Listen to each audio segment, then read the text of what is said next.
Subscribe for more videos. Anupam Social Science Class 8. Second part Chapter 2E. Growth of Colonial Army and Civil Administration. Questions and answers. Exercises. Multiple choice questions. Tick the correct answer. Which one of the following is not correctly matched?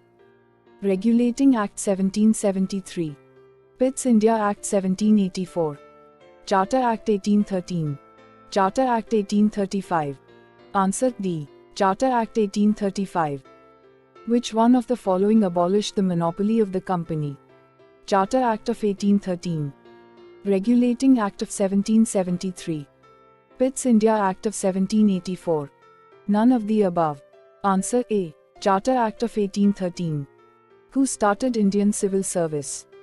Warren Hastings, Lord Cornwallis, William Bentinck, Lord Wellesley. Answer A. Warren Hastings. Where was the Fort William College set up? Calcutta, Barrackpore, Madras, Bombay. Answer A. Calcutta. Whom does the credit for organizing a regular and permanent police force in India go?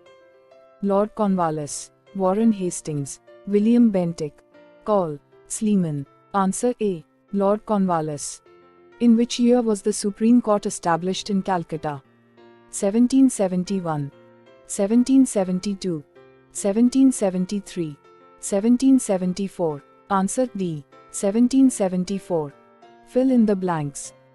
The dual system of government was introduced in the year 1765. The Regulating Act was passed in then year 1775. The Pitt's India Act was an improvement over the 1784.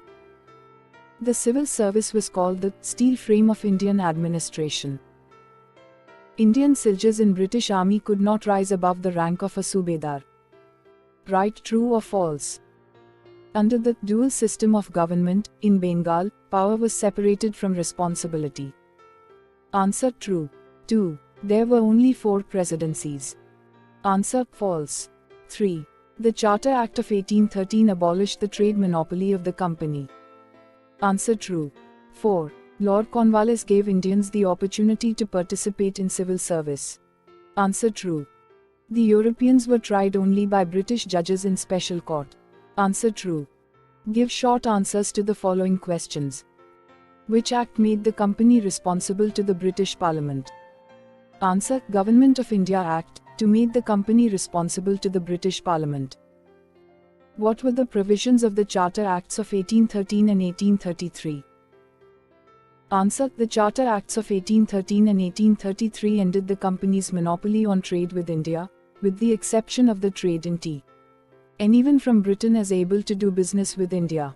Also, the Charter Act of 1833 forced the corporation to cease all of its operations in India. When did the company lose its monopoly on India trade? Answer: The Charter Act 1853 abolished East India Company's monopoly of India trade. Who introduced civil service in India? Answer: Warren Hastings is credited for laying the foundations of the civil services in India, while it was Charles Cornwallis who reformed and modernized the inner workings of the civil services. For his efforts, Charles Cornwallis is known as the father of civil service in India. Why did the British introduce a uniform code of law? Answer: For primarily Hindu and Muslim populations, personal laws were originally drafted during the British Raj. British officials decided against interfering more in this domestic matter out of concern for the community leaders' resistance. Answer the following questions. Discuss the provisions of Regulating Act of 1773.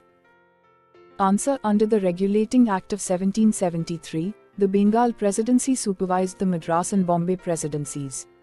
The Governor of Bengal became the Governor-General of all Indian territories. In Calcutta, a Supreme Court of Judicature was established. It was composed of 1 Chief Justice and 3 other judges.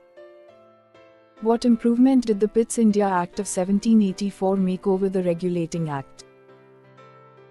Answer: Pitt's India Act 1784 or the East India Company Act 1784 was passed in the British Parliament to rectify the defects of the Regulating Act 1773. It resulted in dual control or joint government in India by Crown in Great Britain and the British East India Company, with Crown having ultimate authority. Why did the British need a large army? Answer: the British needed a large army to secure their interests and fulfill their objective of achieving territorial control over areas where they conducted their trade. They needed to defend their factories and trading posts and expand their trade. Achieving political control was necessary to fulfill the same. In what way was the administration of the company different from that of the Indian rulers? Answer: the administration of the company is different from that of Indian rulers in adopting the method of dividing British territories into separate administrative presidencies. To better govern its various territories, the East India Company divided them into administrative units known as presidencies. What do you understand by the term rule of law? Could the company really establish it? Answer: the rule of law states that all laws apply equally to all citizens of the country and no one can be above the law.